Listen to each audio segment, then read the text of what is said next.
Hello, everybody. Thank you very much.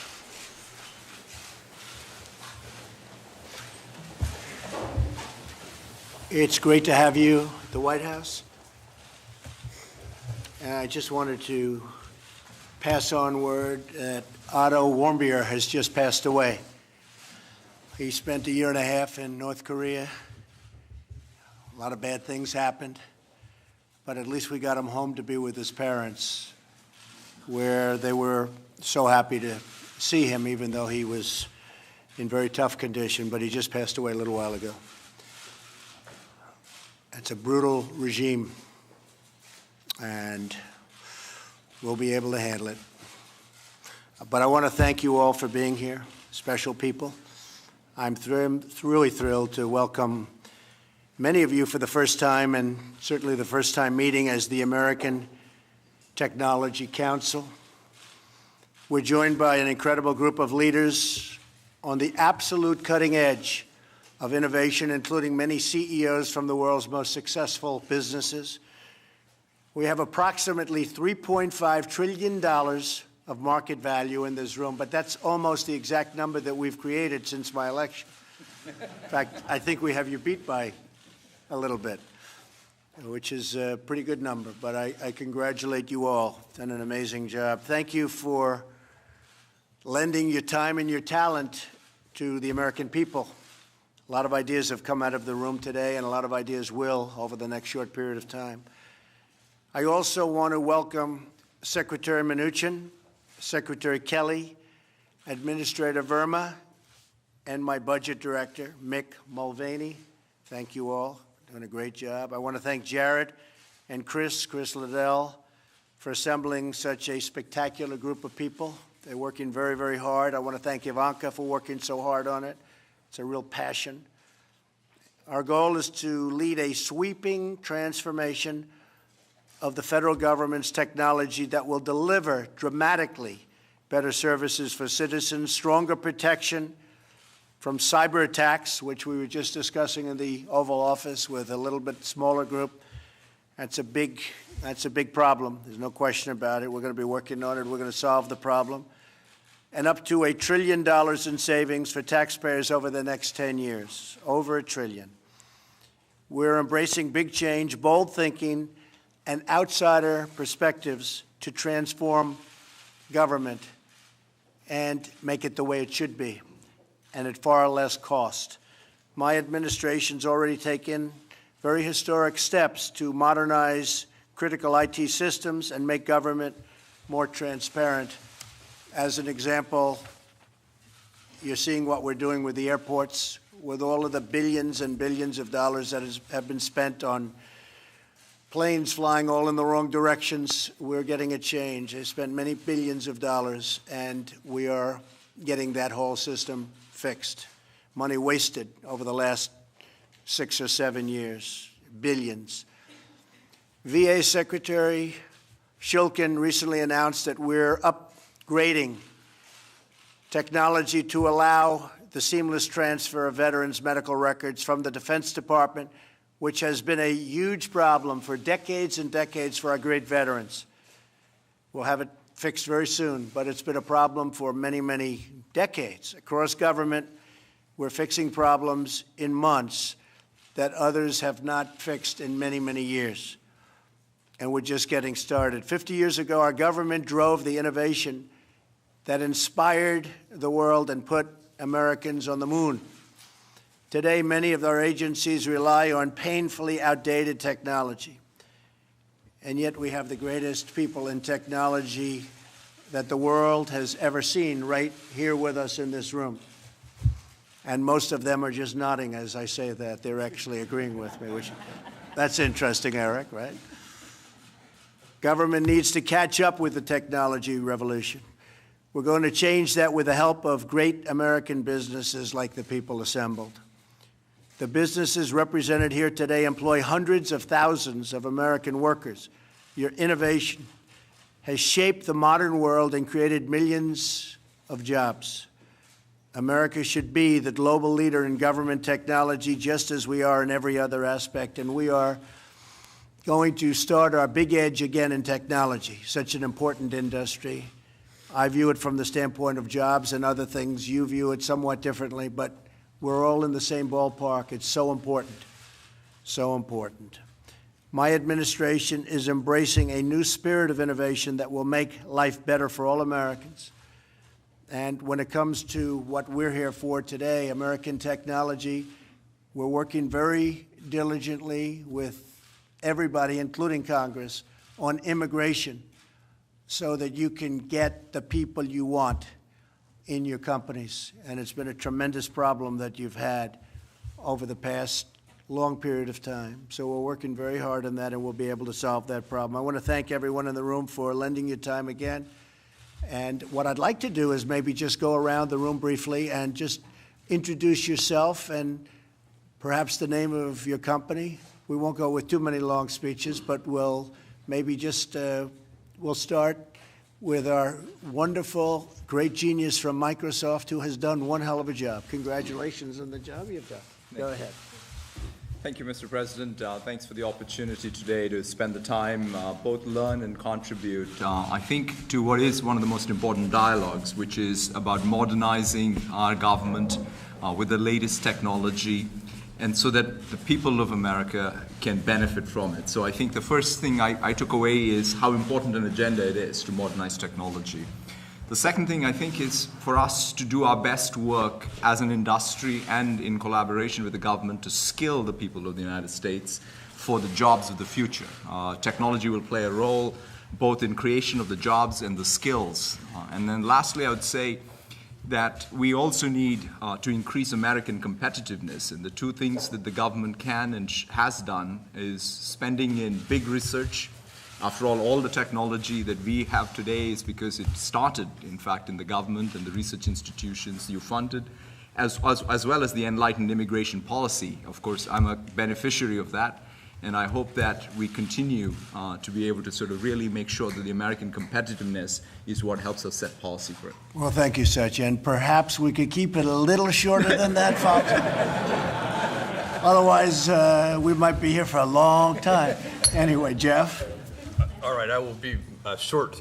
I think, when we met before in December, I encouraged this administration that you could be the innovation administration. I'd like to see that kind of thinking continue. I applaud the formation of the Innovation Council and thank Jared for doing that. Just a couple of things that you could certainly focus on. One would be using commercial technologies wherever possible. I think you guys are already headed that way, but to leverage those will save taxpayers a lot of money. The second one is to continue to work hard on figuring out ways to retrain and upskill workers all over the U.S. We have a program at Amazon called Career Choice that's been doing that. We've already got 10,000 people in the program. Ivanka knows about this program. And then the third thing to keep your eye on, and I think it would be impossible to overstate this, is that the United States needs to, in every way, at every level, be working on machine learning and artificial intelligence. And that can be used in every part of government to improve the services that government provides to citizens. Good. Thank you, Jeff. Very good. Thank you. Okay, next. Mr. President, I'm Rafael Reif. I'm MIT's president, and I'm delighted to be part of this terrific group. Let me say that I applaud the focus of the administration and innovation. We are the most innovative country in the world today, and the biggest issue we have among ourselves right now, in my view, is to stay where we are as the most innovative country in the world 30 years from now and beyond. Well, my uncle was a professor there for a long time, so I have a lot of respect for MIT, believe me. Great place. Thank you. Thank you very much. Okay. Yes. I'm Carol Folt. I'm the chancellor at UNC, and I too am delighted to be here talking about innovation and workforce and talent. I mean, people have said what's really important, but when I think about the future, I think of all those kids that have such capacity, and what we're talking about is trying to take every resource we have to put to building that innovation capacity for the country, and so it's great to be here. Thank you very much. Yes, thank you. I'm Tom Layton from Akamai, and we protect government websites from attackers, the majority of the government websites, including whitehouse.gov. The DNC could have used you. Well, it's an important job, and as you can imagine, there's a lot of folks out there trying to do bad things, and we're delighted to help with the effort to save $1 trillion and to secure the government. Good, thank you. Thank you, Mr. President. I'm Zach Bookman, CEO of a company called OpenGov. We have about 1,500 governments across the country as customers of our smart government cloud for budgeting and intelligence and open data. I'm really excited and honored to be a part of today's conversation, and I applaud the work that Jared and so many others here are leading.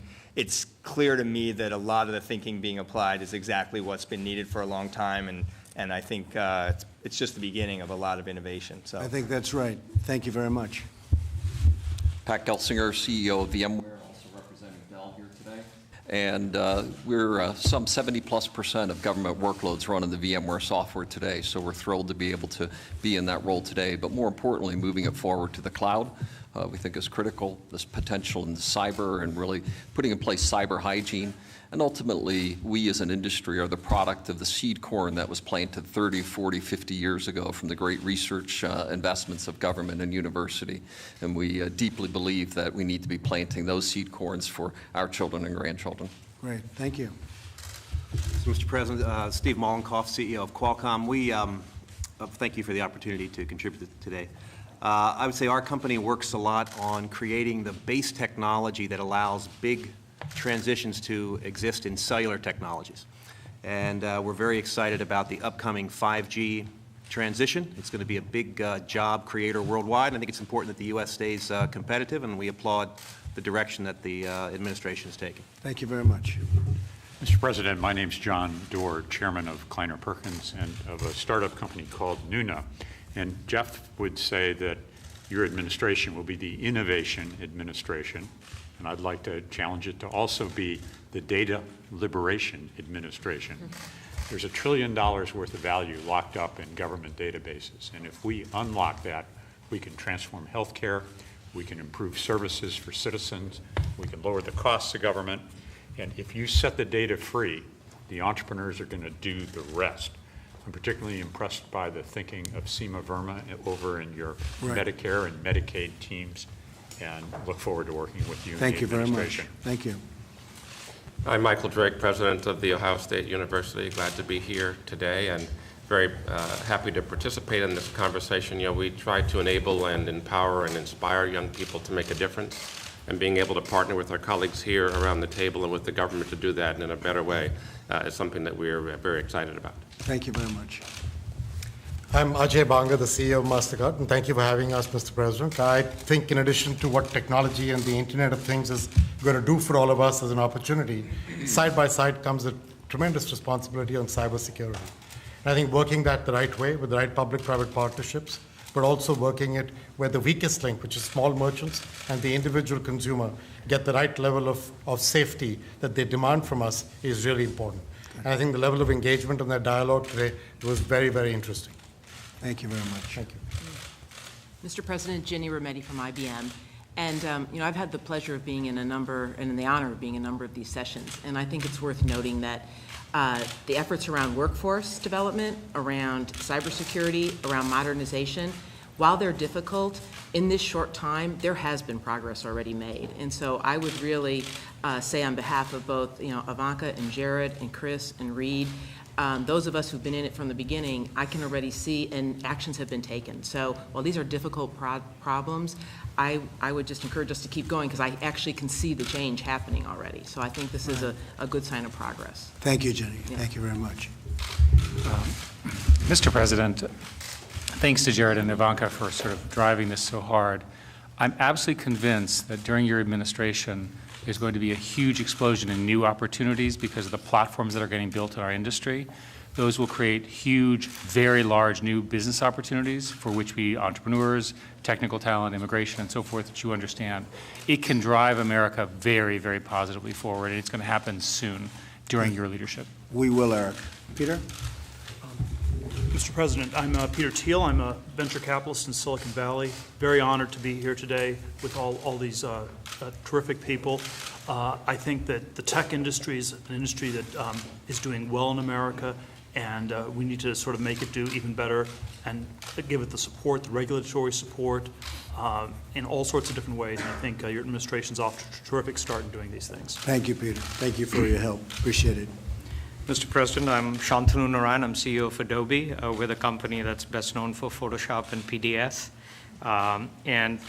Thank you for having us today. Two quick things. One is, I think you're championing a culture of innovation. I think is going to be critical to our country's future leadership, and shared services for improving government will, I believe, drive a lot of efficiency. Thank you very much. Mr. President, Brian Krzanich, CEO of Intel.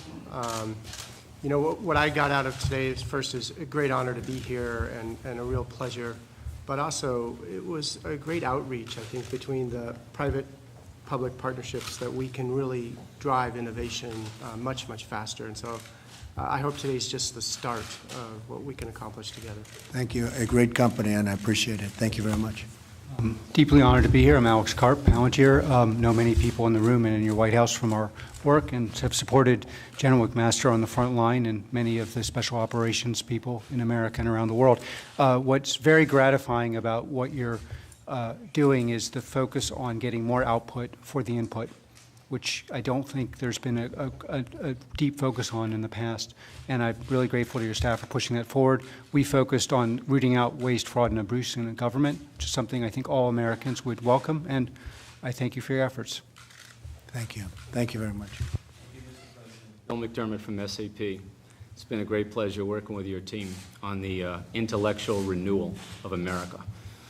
We've had the opportunity, the great opportunity, to work with the Army, the Navy, even states like Indiana, and driving results. And I know you want to drive results.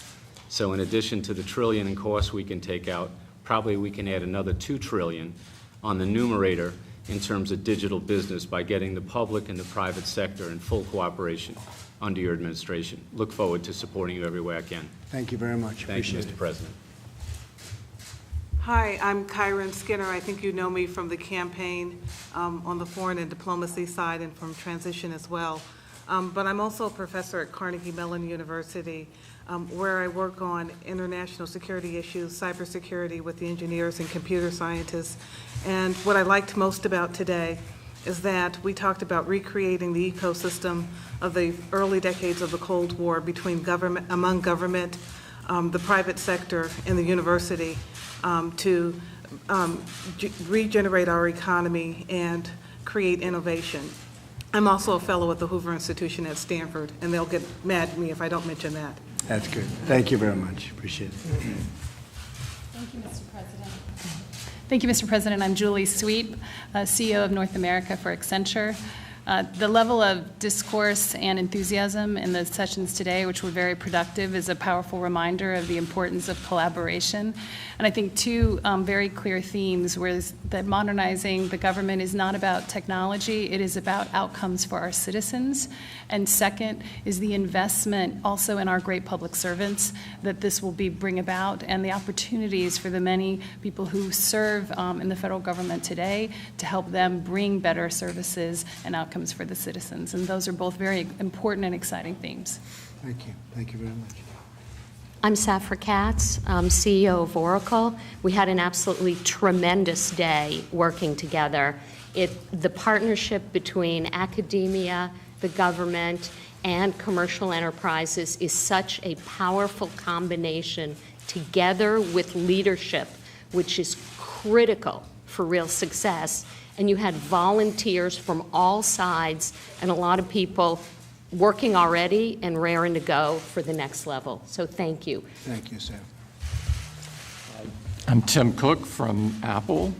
The U.S. should have the most modern government in the world, and today it doesn't. And it's great to see the effort that Jared is putting in working on things that will pay back in 5 and 10 and 20 years. The government should be focused on its citizens, and the services of the government should be measured on how pleased the citizens are with receiving those services. That basic premise is not how it's done today. And so I would really encourage you to ask the cabinet how they're measuring their parts of government and what they're doing to serve the citizens that they're meant to do.